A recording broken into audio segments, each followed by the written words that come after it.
کہ تعبیر کا علم اللہ سبحانہ تعالیٰ نے انبیاء میں سے حضرت یعقوب علیہ السلام، حضرت یوسف علیہ السلام اور رسول اللہ صلی اللہ علیہ وسلم کو یہ علم دیا جانا، اس کا تذکرہ موجود ہے۔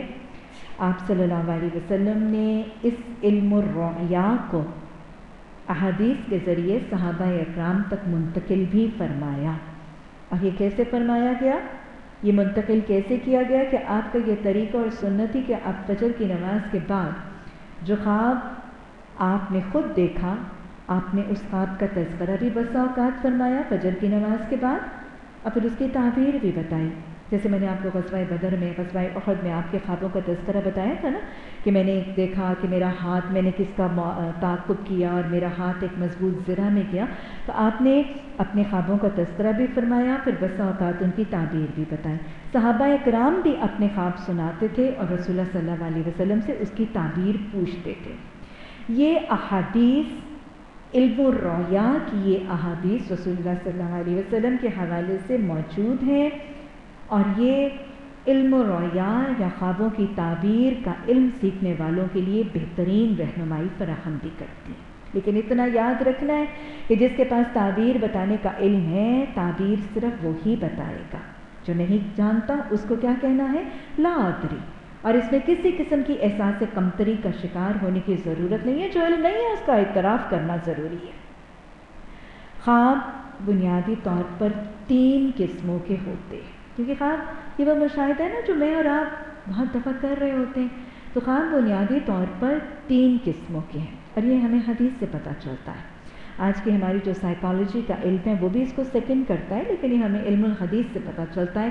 ایک حدیث دل، حدیث دل کا مطلب دل کی بات، اور یہ آپ نے بہت ہی دفعہ ایکسپیرینس کیا ہوگا کہ ہم سونے سے پہلے جو چیز سوچ رہے ہوتے ہیں، جو ہمیں کبھی بس اوقات فکر ہوتی ہے، یا بس اوقات کو ایک دم سے خوشی کی بات پتہ چلی ہوتی ہے، یا کوئی ٹاپ آف دا مائنڈ کوئی پروجیکٹ چل رہا ہے، کوئی بات چل رہی ہے، جیسے کوئی ٹیسٹ آنے والا ہے، آپ ترجمہ ریپیٹ کرتے کرتے سوتے ہیں، تو کیا ہوتا ہے، سارے کا سارا ویسے آتا ہے۔ مجھے یاد ہے میں جب ابتدائی طور پر دورہ قرآن کی تیاری کرتی تھی نا، تو مجھے یاد ہے ساری رات وہ آیات اور وہ حدیثیں، ایک رات مجھے یاد ہے کئی دفعہ ایسا ہوتا تھا کہ ساری رات نا میں ایک ہی حدیث ریپیٹ کر رہی ہوں اور ساری رات ہی اس میں گزر جاتی۔ کئی دفعہ تو مجھے لگتا تھا کہ یہ پتہ نہیں کیا، پھر میں نے ریلائز کیا نہیں کہ یہ اللہ کا بہت ہی کرم ہے کہ دن سناتے ہوئے اور رات کو دہراتے ہوئے تو یہ اللہ کا احسان ہے۔ پھر میں بہت خوش بھی ہوتی تھی، اور کئی راتوں پہ جب وہ نئی کیفیت آتی تھی تو پھر میں اس کو مس بھی کرتی تھی۔ لیکن معاملہ یہی ہے کہ آپ جو چیز سوچتے ہوئے سوتے ہیں نا، من و من ویسی کی ویسی ریل چل جاتی ہے۔ یہ کوئی وحی شے نہیں ہوتی، اس میں کوئی تعبیر نہیں لینے کی ضرورت، کیونکہ کیا ہے، جو آپ سوچ رہے تھے وہ آپ کے مائنڈ نے ری پلے کر کے آپ کو دکھا دیا، ٹھیک ہے۔ تو یہ حدیث دل ہے، اکثر خواب حدیث دل ہی کا حصہ ہوتے ہیں۔ پھر بسا اوقات خواب جو ہیں وہ شیطان کا وسوسہ ہوتے ہیں۔ شیطان برے وسوسے، برے فتنے، برے سوچیں دل میں ڈالتا ہے، اور وہ دل میں ڈالے جانے والے وسوسے جو ہیں وہ برے خواب کی شکل میں عیاں یا ظاہر ہو جاتے ہیں۔ یہ برے فتنے اور وسوسے جب شیطان کی طرف سے کوئی ڈراؤنے خواب، کوئی پریشان کن خوابوں کی شکل میں آتے ہیں اور انسان کو پریشان کرتے ہیں اور انسان کو ہیبت زدہ کر دیتے ہیں، اور بار بار بس اوقات ہوتے ہیں ایک بہت ہی ڈراؤنا اور ہیبت ناک یا پریشان کن خواب آتا ہے، آپ چونک کے اٹھتے ہیں، پریشان ہوتے ہیں، پھر سوتے ہیں، پھر لڑی وہیں سے شروع ہو جاتی، ہوتا ہے نا کئی دفعہ۔ تو یہ شیطان کے وسوسے پر حدیث کا مشورہ ہے کہ کیا کرنا ہے، ہاں جی، اعوذ باللہ پڑھ کے شیطان کو دھتکار دینا ہے، اور یہاں آیت الکرسی پڑھنے کی تجویز بھی موجود ہے۔ اسی طرح تیسری قسم کے خواب وحی الہی، اللہ کی طرف سے ایک پیغام، اللہ کی طرف سے ایک اشارے کی شکل میں بھی یہ خواب بسا اوقات آتے ہیں، اور آپ صلی اللہ علیہ وسلم نے اس حوالے سے، وحی الہی کے حوالے سے ہمیں پتہ ہے قرآن میں حضرت ابراہیم علیہ السلام کو خواب دکھایا گیا کہ کیا کر، انی اذبحک، میں کیا کر رہا ہوں، میں تجھے ذبح کر رہا ہوں، خوابی کے ذریعے دکھایا گیا تھا نا، 3 دن خواب دکھایا گیا۔ پھر اسی طرح رسول اللہ صلی اللہ علیہ وسلم کو صلح حدیبیہ سے پہلے جو عمرے کے سفر کے لیے آپ روانہ ہوئے تو بہت سی چیزیں آپ کو خواب میں دکھا دی جاتی تھی، وحی کے ذریعے حکم دے دیا جاتا تھا۔ اور پھر جیسے وہ میں نے آپ کو اس دن اذان کا معاملہ کیا تھا، وہ صحابی کیا تھا، حدیث دل تو تھا نا، حدیث دل تھا، وہ سوچتے سوچتے سوئے کہ اذان کا کیا طریقہ، ٹاپ آف دا مائنڈ یہ تھا، ہے اذان کا فیصلہ نہیں سیٹل ہوا، نماز کے اعلان کا فیصلہ نہیں ہوا، تو کون آ گیا؟ حضرت جبریل امین نے وہ صحابی کو، حضرت عمر کو بھی اور ان کو بھی دونوں کو وہ خواب میں وہ دکھا دیا، اور وہ وہی تھی، ہے نا۔ تو بہت سی دفعہ یہ جیسے رسول اللہ صلی اللہ علیہ وسلم پر وہ سحر اور جادو کا معاملہ تھا، تو آپ اس پریشانی اور گھبراہٹ میں، اپنی تکلیف کی پریشانی میں جب سوئے تھے حضرت عائشہ کے حجرہ شریف میں، تو کیا ہوا تھا؟ خواب کی کیفیت اور وحی اور جبریل امین سرہانے کی طرف اور ایک فرشتہ پائنتی کی طرف، اور سوال و جواب یہ کیا تھا؟ یہ وحی کے ذریعے بتایا گیا تھا کہ جادو ہے اور وہ جادو کہاں ہے اور کیا پڑھنا ہے۔ تو لہٰذا وحی کا اشارہ بھی خواب بسا اوقات ہوا کرتے ہیں، خواب سچے بھی ہوتے ہیں اور خواب جھوٹے بھی ہوتے ہیں۔ رسول اللہ صلی اللہ علیہ وسلم پر وحی کا آغاز کیسے ہوا؟ حضرت عائشہ فرماتی ہیں کہ آپ صلی اللہ علیہ وسلم نے فرمایا کہ وحی سے پہلے یا وحی کا آغاز سچے خوابوں کی شکل میں ہوا، یعنی رسول اللہ صلی اللہ علیہ وسلم کی نبوت سے پہلے آپ صلی اللہ علیہ وسلم کو کچھ ایسے خواب دکھائے جاتے تھے، رات کو آپ خواب دیکھتے تھے اور جو آپ نے خواب پہ مشاہدہ کیا ہوتا تھا دن کے وقت وہ بالکل ویسے کا ویسے ہو جاتا تھا۔ تو نبوت کا آغاز، رسول اللہ صلی اللہ علیہ وسلم کی نبوت کا آغاز گویا سچے خوابوں سے ہوا تھا۔ اب پھر آپ نے یہ بھی فرمایا سچا خواب نبوت کا 46واں حصہ ہے، تو لہٰذا ایک اور طرح سچے خواب کے حوالے سے یہ بھی آتا ہے کہ آپ صلی اللہ علیہ وسلم نے فرمایا کسی شخص کے سچے ہونے کے لیے کافی ہے کہ اس کے خواب سچے ہو جائیں، کسی شخص کے لیے کہ سچے ہونے کے لیے یہ کافی ہے کہ اس کے خواب سچے ہو جائیں۔ کیا مطلب؟ 2-3 مطلب سمجھ میں آتے، یعنی ایک شخص خواب دیکھتا ہے اور وہ واقعی ویسے ہی ہو جاتا ہے، دس مینز واٹ؟ وہ شخص جس کو سچے خواب آتے ہیں وہ سچا ہے، یہ پہلی بات سمجھ میں آ رہی۔ دوسرا مطلب جس کے خواب سچے نہیں ہیں، جس کو سچے خواب نہیں آتے بیچارے کو، اب اس کا مطلب یہ نہیں ہے کہ وہ سچا نہیں ہے، یا جس کو جھوٹے خواب آتے ہیں اس کا یہ مطلب نہیں ہے کہ وہ جھوٹا ہے، بس صرف وہی مطلب ہے جو حدیث نے بتایا۔ سمجھ میں آ گئی بات؟ سچے خواب نہ آنے کا مطلب یہ نہیں ہے وہ سچا نہیں ہے، اور جھوٹے خواب آنے کا مطلب یہ نہیں ہے اس کے تو خواب بھی جھوٹے ہیں، خود بھی جھوٹی ہے، نہیں، صرف حدیث نے کیا بتایا کہ جس کو خواب سچا ہے وہ اس بات کی علامت ہے کہ وہ شخص سچا ہے۔ اسی طرح خواب اچھے بھی ہوتے ہیں اور برے بھی ہوتے ہیں، کیا خیال ہے نا ایسے؟ یہ سب چیزیں میں آپ کو حدیث میں جو علم کے حوالے سے بتایا گیا نا خوابوں کی، اس کے حوالے سے میں بتا رہی ہوں۔ اچھے خوابوں کے لیے حدیث میں کیا ہے اور برے خوابوں پر کیا کرنا ہے، بالکل وہی رہنمائی جو حضرت یوسف علیہ السلام کو ان کے والد نے دی، کیونکہ انبیاء کی تعلیمات بنیادی طور پر ایک ہی ہے نا۔ اچھے خواب کے لیے آپ صلی اللہ علیہ وسلم کی حدیث میں رہنمائی یہ ہے کہ تم میں سے جب کوئی شخص کوئی اچھا خواب دیکھے، تم میں سے جب کوئی شخص کوئی اچھا خواب دیکھے، میرے ٹیسٹ میں نا بہت اچھے نمبر 48/50 میرے آ گئے، اچھا خواب ہے، پھر اسے کیا کرنا چاہیے؟ تم میں سے جب کوئی اچھا خواب دیکھے تو اسے چاہیے کہ اسے بیان نہ کرے سوائے اس شخص کے ساتھ جو قابل اعتماد اور محبت کرنے والا ہے، یعنی جو اپنا واقعی محبوب دوست ہے یا جس کو پتہ ہے کہ یہ واقعی مجھے صحیح سچی محبت کرتا ہے اور جو ریلائبل بھی ہے، قابل اعتماد بھی ہے، وہ سچا خواب صرف اسی کو بتانا ہے۔ کیوں؟ کسی ایسے کو بتا دیا جو سچی محبت نہیں کرتا یا جو اعتماد کے قابل نہیں ہے، وہ کسی حاسد کو بتا دے گا، اور جو محبت نہیں کرتا وہ انہیں نہیں کہ ہماری بھلائی کے ملنے کے خواب پر خوش نہیں ہوگا، پتہ نہیں ملنی ہے کہ نہیں ملنی پر وہ حسد کرنے لگے گا۔ خواب کی بھلائی ملنی ہے کہ نہیں ملنی، حسد کا نقصان ضرور شامل ہو جائے گا۔ تو لہٰذا حدیث کی گائیڈنس میں پھر دوہرا رہی ہوں، جب کوئی شخص کوئی سچا خواب دیکھے تو اسے چاہیے اسے نہ بیان کرے مگر صرف اس شخص کے ساتھ جو اسے محبت کرتا ہے اور قابل اعتماد بھی ہے۔ تو 2 کوالٹیز چیک کر لیا کریں اچھا خواب بتانے سے پہلے۔ اور برا خواب وہ تو ہر ایک کو ہی بتانا ہے نا تاکہ دل کا بوجھ نہیں۔ حدیث کیا بتاتی ہے؟ اب میں آپ کو بتاؤں، حدیث جب سن لیا کرتے ہیں نا تو اس کو مان لیا کریں۔ کئی دفعہ بڑی اریٹیشن ہوتی ہے، وہ کہتے ہیں نا کھجلی ہوتی ہے بتانے کی خواب کے، میں بتاؤں تو صحیح آج میرے پہ بیتی کیا۔ نہیں، جب حدیث نے منع کر دیا تو منع ہو جایا کرے۔ اور کئی دفعہ آپ کو کوئی آ کے بھی بتاتے ہیں آج میں نے بڑا برا خواب دیکھا ہے، پھر بہت دل کرتا ہے اچھا بتا دو نا. نہیں, اس سے بھی کہا کریں نہیں بتانا, کیونکہ حدیث سے کہتے ہیں. آپ صلی اللہ علیہ وسلم نے برے خواب کے حوالے سے فرمایا کہ جب کوئی شخص برا خواب دیکھتا ہے تو اسے چاہیے کہ اسے بیان نہ کرے. یہ واضح ڈونٹ ہے حدیث کی. جب کوئی شخص برا خواب دیکھتا ہے تو اسے چاہیے اسے بیان نہ کرے, کیونکہ جب تک وہ بیان نہیں ہوتا, یعنی وہ خواب جب تک ایکسپلین نہیں ہوتا, وہ پرندے کے پاؤں کے ساتھ معلق رہتا ہے. جب تک اسے بیان نہیں کیا جاتا وہ پرندے کے پاؤں کے ساتھ معلق رہتا ہے, اور جب اسے بیان کر دیا جاتا ہے تو وہ ویسے ہی ہو جاتا ہے. وہ خواب میں دیکھنا اتنا برا لگ رہا تھا تو would anybody want کہ جو مجھے خواب میں برداشت نہیں ہو رہا تھا وہ ایکچولی ہو جائے؟ نہیں نا. تو یہی حدیث کہہ رہی ہے کہ اگر اس کو بیان کر دیا گیا تو وہ ویسے ہی ہو جاتا ہے. تو اس کی ہیپننگ سے رکنے کے لیے پھر کیا ضروری ہے کہ برا خواب بیان نہ کیا جائے. یاد رکھیے گا ہمارے جو دین کے احکامات ہیں نا ان پہ اتنی حکمتیں ہیں. اللہ کو یا اللہ کے رسول صلی اللہ علیہ وسلم کو کیا فرق تھی کہ ہم برا خواب بیان کریں نہ کریں.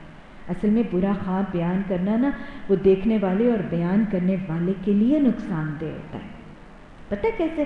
مجھے تو یہ بات اپنی ناقص عقل سے سمجھ آتی ہے. آپ دیکھیں نا, آپ ایک بہت ہی خدا نخواستہ ایک بہت ہی پریشان کن خواب دیکھتے ہیں. کوئی فوت ہو گیا, کوئی نقصان ہو گیا, خدا نخواستہ کئی دفعہ چوری کا, کئی دفعہ ایکسیڈنٹس کا دیکھا جاتا ہے نا, اور وہ بہت ہی انسان کو پریشان کرتا ہے. لیکن اگر صرف رات کو خواب دیکھیں اور صبح پھر کام دھندوں میں لگ جائیں, اس کو ایکسپلین نہ کریں تو کیا ہوتا ہے؟ دوپہر تک وہ سب بھول گیا ہوتا ہے, ذہن سے سب نقش مٹ جاتا ہے. لیکن کیا ہوتا ہے, ایک چیز آپ صرف دیکھتی ہیں اور ایک چیز دیکھنے کے بعد ایک ڈرامہ, کوئی قصہ آپ صرف دیکھتی ہیں, لیکن ایک وہ قصہ جو آپ دیکھنے کے بعد کسی کو بیان بھی کرتی ہیں, کون سا یاد رہتا ہے بتائیں؟ وہ جو آپ نے زبان سے ایک اسکرین پر دیکھا پھر دیکھنے کے بعد بیان بھی کرتے ہیں. یہ خواب کے ساتھ بھی ہوتا ہے.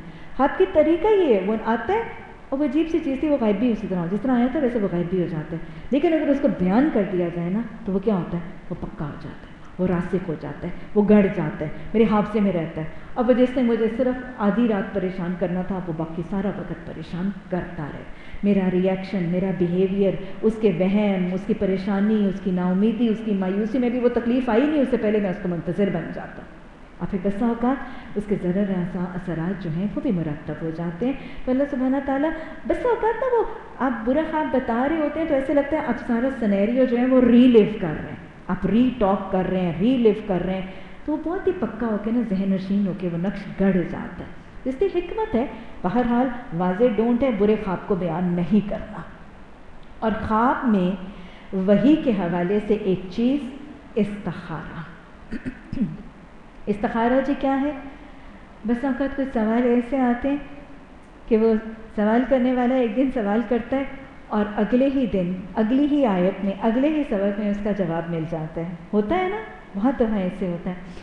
تو میرے ساتھ بہت زیادہ دفعہ ایسا ہوتا ہے کہ کچھ سوال کرنے والے کلاس میں بھی بس اوقات نا, ہماری تو خیر ریکارڈنگ ہو رہی ہوتی ہے تو میں منع کرتی ہوں کہ وہ ڈسپلن کی وجہ سے بھی نہ کیا جائے. لیکن بس اوقات جن کلاسز میں کویشچن آنسر سیشن اوپن ہوتا ہے تو کویشچن کرنے والا کویشچن کر رہا ہوتا ہے تو بتانے والے کو پتہ ہوتا ہے کہ ابھی کیا پوچھ رہے ہو, اگلی آیت میں اس کا جواب آگے آنے ہی والے. تو اسی لیے بہت زیادہ کلاس میں وہ سوال جواب کو اس لیے بھی ڈسکریج کیا جاتا ہے, پہلے سن لو, سارا ہضم کر لو, اس میں نہیں کہ تمہارے سوالوں کے جواب آئیں گے اور اگر نہ آئے تو پھر اینڈ میں اختتام میں دے دیے جائیں گے. اسی لیے ان چیزوں سے روکا جاتا ہے نا. تو اور میرے ساتھ بہت دفعہ ہوتا ہے کہ مجھ سے کوئی شخص ایک دفعہ سوال کرتا ہے اور مجھے پتہ ہوتا ہے کہ ابھی یہ آگے آنے ہی والا ہے اور اگلی ہی آیت میں اس کا جواب آ بھی جایا کرتا ہے. تو استخارے کے سوال کے حوالے سے میں آپ کو بتا دوں کہ استخارہ جو خوابوں میں بسا اوقات جب اس کا جواب آتا ہے تو وہ بھی وحی کی ایک شکل ہے. استخارے کے طریقے کے بارے میں ہمارے نارمز میں بہت سی غلط فہمیاں اور غلط طریقے رائج ہیں. آج اس کو ذہن نشین بھی کر لیجئے اور یاد کر کے سیکھ بھی لیجئے تاکہ آپ لوگوں کو مسنون طریقہ استخارے کا سکھا سکیں. استخارے کا مطلب ہے خیر طلب کرنا. جیسے وہ دعائیں نا, اللہم انی استخیرک بقدرتک, کہ اللہ میں تجھ سے تیری قدرت اور تیرے علم کی بنیاد پر تجھ سے خیر طلب کر رہا ہوں. استخارے کا مطلب خیر طلب کرنا. مسنون طریقہ کیا ہے اور کیسے کیا جائے گا؟ استخارے کے لیے 2 نفل کا ادا کرنا، 2 نفل رکعت کا ادا کرنا سنت رسول صلی اللہ علیہ وسلم سے ثابت ہے۔ 2 رکعت نفل کسی وقت بھی نماز کے ساتھ یا اس کے علاوہ ان اوقات میں جن میں نوافل کا پڑھنا جائز اور سنت سے ثابت ہے۔ یہ اوقات اس دن میں آپ کے ساتھ وضاحت سے بات کر چکی ہوں۔ اگر نمازوں کے حوالے سے کیا جائے تو ظہر کی نماز، مغرب کی نماز، عشاء کی نماز، تہجد کی نماز، اشراق، چاشت، اوابین، اور کچھ اوقات ہیں جس میں نوافل کا پڑھنا یا سجدے کا کرنا منع ہے، اس میں نہیں۔ ادر دین دیٹ سارے دن کے اوقات جس میں نفل پڑھے جا سکتے ہیں یا وہ نمازیں جن کے ساتھ نفل پڑھے جاتے ہیں، 2 نفل پڑھے جائیں گے، 2 نفل پڑھے جائیں گے۔ نوافل کے بعد استخارے کی دعا پڑھی جائے گی۔ اور ویسے آپ کو پتہ ہے کہ دعا کی قبولیت کے لیے کیا چیزیں پڑھی جاتی ہیں؟ سورہ فاتحہ، درود اور تسبیح۔ تو پھر اس لیے استخارے کی کتابوں میں یہ کہہ دیا جاتا ہے کہ 2 نفل پڑھ لیے جائیں اور 2 نفلوں کے بعد سورہ فاتحہ، رسول اللہ صلی اللہ علیہ وسلم پر درود اور وہ تسبیح فاطمہ جو ہم نماز کے بعد پڑھتے ہیں وہ بھی پڑھنے کی تجویز دی جاتی ہے۔ یہ صرف اس لیے ہے کہ دعا کی قبولیت کا امکان بڑھ جاتا ہے۔ 2 نفل نوافل کے اوقات میں، اس کے بعد سورہ فاتحہ، درود اور تسبیح، اور اس کے بعد وہ مسنون استخارے کی دعا۔ یہ طریقہ ہے استخارے کی دعا کا۔ وہ جو ایک نام سا ہے کہ بسا اوقات کچھ لوگ کہتے ہیں کہ رات کو سوتے وقت پڑھا جائے گا اور رات کو آخری چیز کی جائے گی، اس کے بعد کوئی بول چال نہیں کی جائے گی، یہاں تک کہ کچھ لوگ کہتے ہیں کہ اس وقت نہ پھر بعد میں ستارے کو بھی دیکھنا ضروری ہے اور آسمان پہ چاند کو بھی دیکھنا ضروری ہے، پھر مشقتیں جتنی مرضی ڈال لیں، یہ سنتوں میں نہیں ہے۔ بہرحال کسی وقت 2 نفل پڑھ کے یہ دعا پڑھ لینی ہے اور پھر اس کے بعد اللہ سے۔ اور میں ہمیشہ یہ کہا کرتی ہوں کہ ہم لوگوں کو نا جن کو عربی سمجھ نہیں آتی اس کا ترجمہ بھی پڑھ لیا کریں، کیونکہ آپ کو پتہ ہے نا غافل دل کی دعا قبول نہیں ہوتی۔ اب عربی پڑھی تو مجھے پتہ ہی نہیں میں نے کیا خیر مانگی، تو لہٰذا اس کا ترجمہ پڑھنے سے بہت زیادہ اطمینان قلب بھی ملتا ہے کہ میں نے تو اپنا سارا مسئلہ اس کے ہاتھ ڈال دیے۔ تو لہٰذا ہمیشہ استخارے کی دعا پڑھتے ہوئے ہمیشہ تجویز کریں کہ اس کا ترجمہ بھی ساتھ پڑھ لیں، اور پھر بس وہ دعا پڑھنے کے بعد جو آپ کا مسئلہ، جو آپ کا حاجت، جو آپ کی چیز ہے جس میں آپ رہنمائی یا گائیڈنس چاہتے ہیں، اس کا تذکرہ کر کے اللہ سے سیدھی سادھی زبان میں دعا کریں۔ اس کے علاوہ چلتے پھرتے بھی وہ مسنون دعا اپنی زبان پر جاری رکھیں۔ اب اس کی نشاندہی کیسے ہوگی؟ اللہ کی طرف سے استخارے کا جواب بس اوقات خواب میں ہو جاتا ہے۔ کوئی ایسا خواب ایک اشارے کی شکل میں آئے گا اور وہ خواب وحی الہی کی شکل ہوگی، اللہ کی طرف سے اشارہ ہے نا۔ تو استخارہ اگر خواب کی شکل میں آیا تو وہ وحی الہی کا ایک انداز ہوگا۔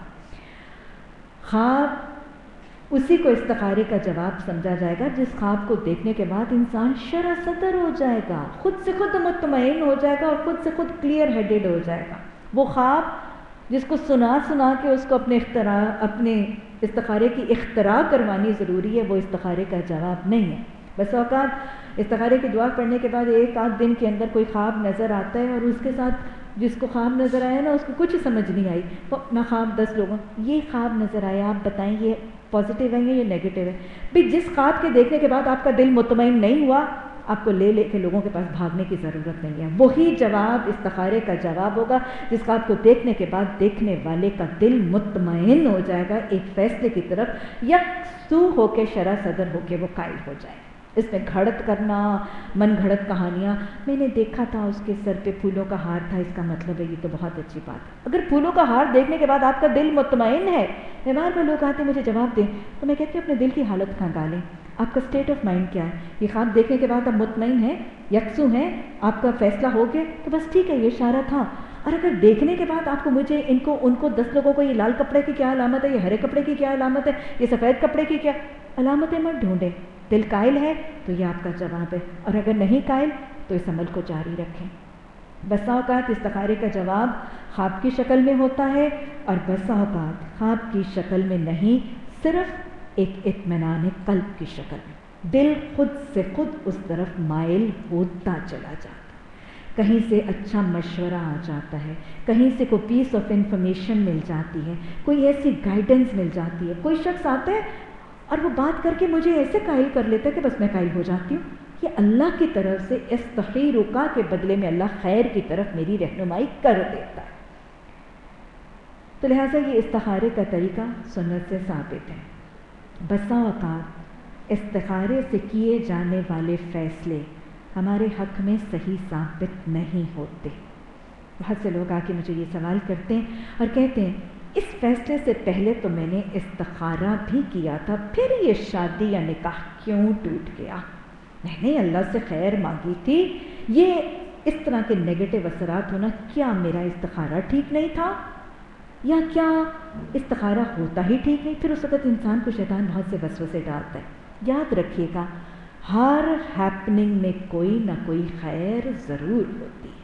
بسا اوقات ایک مشکل کی حالت، ایک ڈیفیکلٹ سچویشن، ایک تکلیف، ایک غم، ایک پریشانی اس سے بڑے خیر کا پیش خیمہ ہوتی ہے۔ جب مانگتے خیر ہیں تو بسا اوقات اللہ ظاہراً فوری طور پر اسی فیصلے میں خیر نہیں نکالتا، لیکن ان دا لانگ ٹرم اس میں کوئی نہ کوئی خیر آنے والی پوشیدہ اور چھپی ہوئی ضرور ہے۔ لہٰذا اللہ سے استخارہ کرنے کے بعد، اللہ سے مشاورت کرنے کے بعد اس کے نتائج میں کسی قسم کا خوف، کسی قسم کا خطرہ یا کسی قسم کے شک کا شکار ہونا بھی مومن کا طریقہ نہیں ہے۔ خوابوں کے حوالے سے چونکہ بات ہو رہی ہے تو اگلی ایک بات جس کو میں کرتی چلی جاؤں، خواب میں رسول اللہ صلی اللہ علیہ وسلم کا دیدار رسول صلی اللہ علیہ وسلم، خوابوں میں اس کی حیثیت کیا ہے اور اس کی فضیلت کیا ہے؟ سب سے پہلی بات کہ اگر کوئی شخص کہے کہ مجھے خواب میں رسول اللہ صلی اللہ علیہ وسلم کا دیدار ہوا ہے، حدیث کے الفاظ موجود ہیں، آپ نے فرمایا جو شخص یہ کہے کہ اس نے خواب میں مجھے دیکھا، اس نے مجھے ہی دیکھا، کیونکہ شیطان میری خلیے میں نہیں آ سکتا۔ لہٰذا اگر کوئی شخص یہ مطالبہ یا دعویٰ کرتا ہے، کوئی چیز کا دعوے دار ہے، آپ کو یقین آتا ہے تو بھی ٹھیک ہے، اور اگر نہیں آتا تو خاموش۔ کوئی یہ چیز کا دعویٰ کر رہا ہے تو اس پر خاموشی۔ وہ شخص خود اس چیز کو کنفرم کرنا چاہتا ہے کہ کیا واقعی رسول اللہ صلی اللہ علیہ وسلم تھے، تو شمائل ترمذی میں رسول اللہ صلی اللہ علیہ وسلم کا خلیہ مبارک اور شبیہ مبارک موجود ہے۔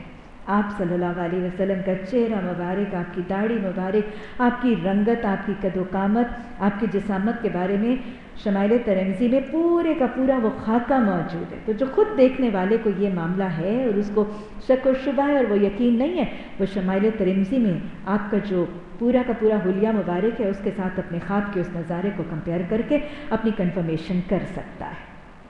کچھ لوگ یہ کہتے ہیں کہ کچھ وظائف موجود ہیں، کچھ خاص قسم کے درود، کچھ خاص قسم کے وظائف، کچھ خاص قسم کے وظیفے ایک خاص چلے کی شکل میں کاٹے جائیں تو وہ خواب میں رسول اللہ صلی اللہ علیہ وسلم کے دیدار کا باعث اور ذریعہ بنتے ہیں۔ ایسی کوئی چیز سنت سے ثابت نہیں ہے، ایسی کوئی چیز حدیث کے مشورے میں ثابت نہیں ہے کہ آپ صلی اللہ علیہ وسلم نے جنہوں نے حضرت عائشہ کو، جن کو معلوم تھا کہ حضرت فاطمہ کو میں کتنا، آپ کو پتہ ہے نا کہ وفات سے پہلے حضرت فاطمہ کو آپ نے بلایا تھا، کان میں کچھ بتایا تھا، وہ رونے لگی تھیں، پھر اس کے بعد کچھ اور بتایا تھا تو وہ ہنسنے لگی تھی۔ یہ کیا تھا؟ یہ محبت کا انداز نہ کہ میں اب تم سے جدا ہونے لگا ہوں، تو وہ رونے لگی تھیں۔ اور پھر حضرت عائشہ کو، حضرت فاطمہ کو یہ بتایا تھا کہ تم مجھے سب سے پہلے تم ملو گی، تو اس سے وہ مسکرانے لگی تھیں۔ تو وہ اتنی محبت اور اتنا سب کچھ کے باوجود حضرت فاطمہ کو یہ تو نہیں بتایا تھا کہ فاطمہ میرے جانے کے بعد فلاں فلاں فلاں پڑھ لینا۔ وہ وظیفہ تو بتایا تھا نا تھکاوٹ دور کرنے کا، وہ جب لونڈی مانگنے کے لیے آئی تھی، لیکن یہ وظیفہ اپنے ملاقات کا اور اپنی دیدار کا اپنی بیٹی کو بھی نہیں بتایا تھا۔ تو لہٰذا حدیث میں ایسے وظائف، ایسی دعائیں، ایسے درود کا کچھ خاص چلے کی شکل میں یا وظیفے کی شکل میں پڑھنا یہ سنت سے، حدیث سے ثابت نہیں ہے، لہٰذا اس کو اختیار کرنے کی ضرورت نہیں ہے۔ اور بس اوقات لوگ اس کو اختیار کیوں کرتے ہیں کہ ایک غلط رائے پھر موجود ہے، اور وہ ایک ضعیف حدیث کے حوالے سے یہ حوالہ موجود ہے کہ لوگوں کی یہ آراء ہے کہ جس شخص کو اپنے خواب میں رسول اللہ صلی اللہ علیہ وسلم کا دیدار ہوا اس کے گناہ بخش دیے جائیں گے۔ خواب میں دیدار رسول صلی اللہ علیہ وسلم کا بخشش کا باعث ہونا یہ وظیفے اور چلے کروانے کا باعث بنتا ہے۔ ہمیشہ آپ یاد رکھیے گا، بدعت اکیلی نہیں آتی ہے، وہ بہت سی من گھڑت رستوں سے آتی ہے، ایسا کوئی تصور موجود نہیں۔ نہ اس کے لیے کوئی حدیث موجود ہے، نہ آپ صلی اللہ علیہ وسلم نے یہ صحابہ اکرام کو فرمایا تھا کہ جو مجھے خواب میں دیکھے گا اس کے گناہ بخش دیے جائیں گے۔ کوئی ایسا حوالہ حدیث اور سنت سے موجود نہیں۔ ہاں، یہ اللہ سبحانہ تعالیٰ کی طرف سے ایک بہت بڑا فضل اور کرم ضرور ہوگا، لیکن اسے گناہوں کی بخشش کا معاملہ حدیث سے ثابت نہیں ہے۔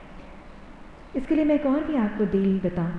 خواب میں رسول اللہ صلی اللہ علیہ وسلم کو دیکھنے والے کی یہ گناہ بخش دیے جائیں گے، اور وہ جو اپنی آنکھوں سے کافر رسول اللہ صلی اللہ علیہ وسلم کو اپنی آنکھوں میں اپنی زندگی سے دیکھتے تھے، ان کے لیے گناہوں کا، ان کی بخشش کا اعلان نہیں ہے۔ ابو لہب آنکھوں سے کیا دیکھتا تھا؟ ساتھ والے گھر میں صبح سے لے کے شام تک ہر وقت دید نظر آتا، آنکھوں سے دیکھنے والوں کے لیے تو بخشش ہوئی نہیں تھی جب وہ ایمان اور عمل نہیں کرتے تھے۔ اب خواب میں دیکھنے والا عمل اور ایمان کے بغیر دیکھ لے گا تو کیا اس کی بخشش کا معاملہ ہے؟ بخشش کسی دید، کسی نظارے، کسی تعلق، کسی رابطے، کسی رشتے کی بنیاد پر نہیں ہے۔ بخشش کیا ہے؟ ان الذین آمنوا وعملوا الصالحات کی بنیاد پر ہے۔ تو لہٰذا ایسے وظیفے، ایسے چلے کاٹنا، نہ اس کا کوئی تصور ہے اور نہ ہی اس کو حاصل کرنے کی کوشش کرنا۔ اصل حاصل کرنے کی کوشش کرنی ہے تو حدیث کو سیکھنے کی، سنت کو اپنانے کی اور اس کو سکھانے اور پھیلانے کی کوشش کرنی ہے۔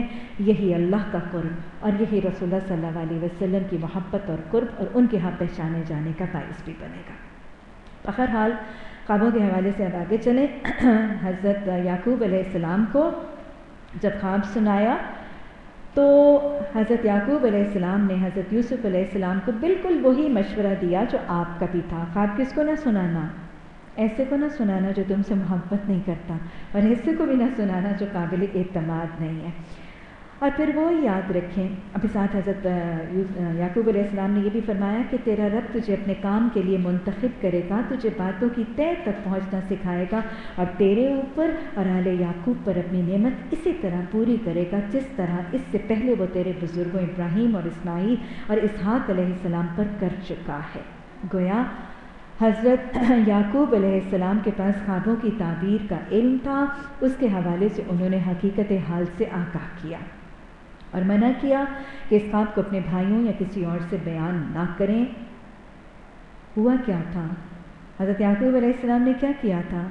انہوں نے کوشش کی تھی اپنے بیٹے کو حاسدوں سے بچانے کی، حسد کے ضرر رساں اثرات سے بچانے کی، حاسدوں کی چالوں اور مکر سے بچانے کی کوشش کی تھی۔ حضرت یعقوب علیہ السلام نے، اللہ کے بندے نے جن کا لقب اسرائیل ہے، انہوں نے کوشش کی تھی۔ کیا ان کی کوشش کامیاب ہوئی؟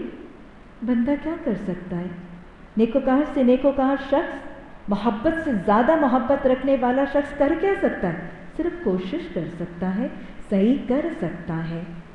بڑے سے بڑے نیکوکار کی کوشش بھی اللہ کے اذن اور مقابلے کو اللہ کے اذن اور حکم اور فیصلے کو بدل نہیں سکتی۔ ہوتا وہی ہے جو اللہ چاہتا ہے، اور اللہ جو چاہتا ہے اس کے وسیلے اسباب بنا دیتا ہے۔ کام اللہ ہی کی مرضی کے مطابق ہوتا ہے۔ بڑے سے بڑے نبی کی چال، بڑے سے نبی کی کوشش اللہ کے اذن اور مقابلے میں کچھ بھی قدرت نہیں رکھتی، لیکن کوشش بہرحال برحق ہے اور وہ کرتے رہنا ہے۔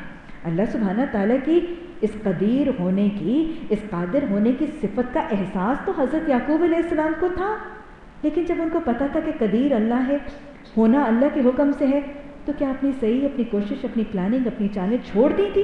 نہیں، کام اس کی مرضی سے ہوگا، انسان اپنی کوشش مرضی کرتا رہے گا، اور کرنے کے بعد اللہ علیم حکیم پر توکل بھی کرے گا، اللہ علیم اور حکیم کا تعارف بھی کروائے گا راضی برضا رہ کر۔ اور پھر آپ یہ دیکھیں، حضرت یعقوب علیہ السلام اور حضرت یوسف علیہ السلام اور برادران یوسف کے ساتھ حضرت یعقوب علیہ السلام کا رویہ والدین کے لیے ایک بہت خوبصورت رہنمائی کا رویہ ہے۔ والدین نے اولادوں کی تربیت کیسے کرنی ہے، اولادوں کی تربیت کے لیے اس بہترین باپ کی اولادوں کی ہینڈلنگ، ان کے ٹیکٹکس، ان کے طریقے، کس مرحلے پہ وہ کیا کیا کرتے چلے جا رہے ہیں، یہ والدین کے لیے بہت بڑی رہنمائی۔ آپ یہاں پہ دیکھیں، باپ کا اپنے بیٹے کے ساتھ تعلق، کتنا ایک انڈرسٹینڈنگ کا تعلق ہے، کتنا کمیونیکیشن کا تعلق ہے، کتنی شیئرنگ کا تعلق ہے. بیٹا ہر اپنے مسئلے، ہر اپنی پریشانی، ہر اپنی بات باپ سے شیئر کر رہا ہے. اولادوں کا قرب، اولادوں کے ساتھ انڈرسٹینڈنگ، اولادوں کے ساتھ ایک دوستانہ سا ماحول اور شیئرنگ اور انڈرسٹینڈنگ کا ماحول والدین کے لیے تربیت کا ایک اصول. پھر دوسری بات، لگاتار اولادوں کی رہنمائی، اولادوں کو نقصان سے، تکلیفوں سے بچانے کی کوششیں اور ایفرٹس. اب پھر یہاں پر آج ایک بہت افیکٹو اصول حضرت یعقوب علیہ السلام کی سنت سے سمجھ آ رہی ہے. حضرت یوسف علیہ السلام نے اپنا خواب سنایا، خواب کی تعبیر پوچھی. روزمرہ معمول کی ایک بات ہو رہی ہے نا، لیکن والد کا طریقہ کیا ہے، حضرت یعقوب علیہ السلام کا طریقہ کیا ہے؟ اور آپ یہ دیکھیں گے کہ یہ بہت ہی خوبصورت طریقہ ہے، کیونکہ یہ کامیاب ہوا تھا اور اس طریقے نے بہترین اثرات مرتب کیے تھے، اور حضرت یعقوب علیہ السلام کی نسلوں کے اندر انبیاء رکھ دیے گئے تھے. تو لہٰذا یہ والد کی تربیت بہت افیکٹو تربیت ہے. باتوں باتوں میں، گاہے بگاہے، اٹھتے بیٹھتے، روزمرہ کے معمولات کے اندر رب کا تعارف، رب کی پہچان، یہ ہے حضرت یعقوب علیہ السلام کا تربیت اولاد کا ایک بہت افیکٹو ٹول. بیٹے نے خواب سنایا، خواب کی تعبیر پوچھی ہے. والد خواب کی تعبیر بتاتے بتاتے ساتھ ہی کیا بتا رہے ہیں؟ ان ربک علیم حکیم. بیٹا ایک بات بغیر شک کے یاد کر لے کہ تیرا رب علیم ہے اور تیرا رب حکیم ہے. اولادوں کو رب سے جوڑنا، رب کی پہچان کروانا والدین کا طریقہ ہے. اپنی تربیت میں اس کو لازم کر لیجیے. رب کی پہچان، رب کی صفات کی پہچان، رب کی صفات کاملہ کی پہچان والدین کو اولادوں کو کروانی ہے. کیسے کروانی ہے؟ کوئی باقاعدہ ایک دن کا حصہ، کوئی ہفتے کا حصہ درس قرآن کے لیے، اسماء حسنہ کی پہچان کے لیے قائم کیا گیا؟ نہیں، عام روزمرہ زندگی میں لگاتار بات چیت، بول چال، ایک انفارمل طریقے میں ہر وقت اللہ کی پہچان. اور یہ سنت یعقوب علیہ السلام آپ کو اینڈ تک نظر آئے گی، اور یہ بہت افیکٹو رہی تھی اولاد کی تربیت. اولاد کو اللہ کا فرما بردار بنانا ہے تو ان کو اللہ کی پہچان دینی ہے. اور پہچان دینے کے لیے، اچھا بچوں، آج ہم ہر جمعرات کو یا ہر جمعے کو ہم مغرب کی نماز کے بعد بیٹھا کریں گے اور پھر ایک بیان ہوگا، ایک درس ہوگا. اچھا یہ بھی کر لیجئے. لیکن آج کل کی اولادیں جنرلی اس کانسنٹریٹڈ ٹاک کو ایبزارب نہیں کرتی. کیسے پہنچانا ہے؟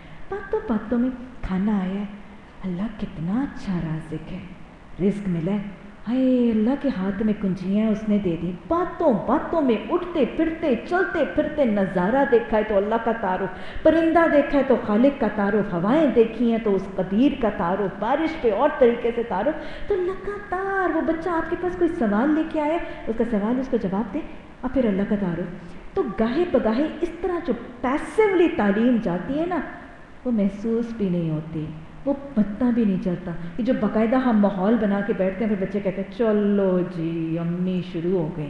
نہیں، امی کو شروع ہونے کی ضرورت، اور امی نہیں، میں بڑی بہنوں کو بھی یہی طریقہ بتاؤں گی. آپ کے چھوٹے بہن بھائی ہیں، بس اوقات کچھ بڑے بھی ہیں لیکن وہ ذہنی طور پہ ابھی چھوٹے ہیں، ایمان میں ابھی چھوٹے ہیں.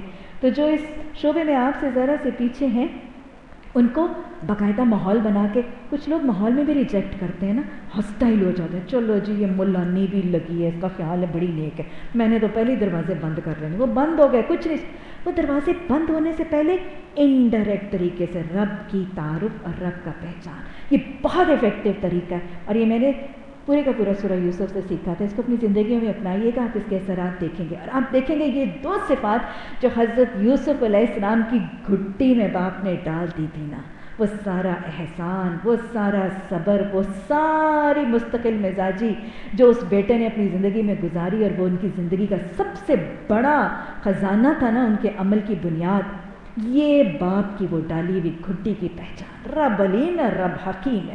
یہ دو سب سے بڑے تعلیم کے خزانے جو باپ نے ماحول کے ذریعے نہیں، انڈائریکٹلی بیٹے کے دماغ کے اندر انجیکٹ کیے تھے نا، یہ ہر جگہ اس بیٹے کو فائدہ دیتے نظر آتے. بیٹا صابر بھی رہا، شاکر بھی رہا، راضی برضا بھی رہا، تحمل سے بھی رہا، بردباری سے بھی رہا. باپ نے چلتے پھرتے سکھا دیا تھا. باپ علیم ہے، رب علیم ہے، رب حکیم ہے. اللہ سبحانہ تعالیٰ ہمیں اپنی پہچان بھی عطا فرما دے، اور اللہ اس پہچان کو اپنی اولادوں اور اپنی ذریتوں اور اپنے طالب علموں میں منتقل کرنے کی توفیق عطا فرما دے. ربنا لا تزغ قلوبنا بعد إذ هديتنا وهب لنا من لدنك الرحمة إنك أنت الوهاب سبحانك اللهم وبحمدك نشهد أن لا إله إلا أنت نستغفرك ونتوب إليك سبحان ربك رب العزة عما يصفون وسلام على المرسلين والحمد لله رب العالمين آمين ثم آمين.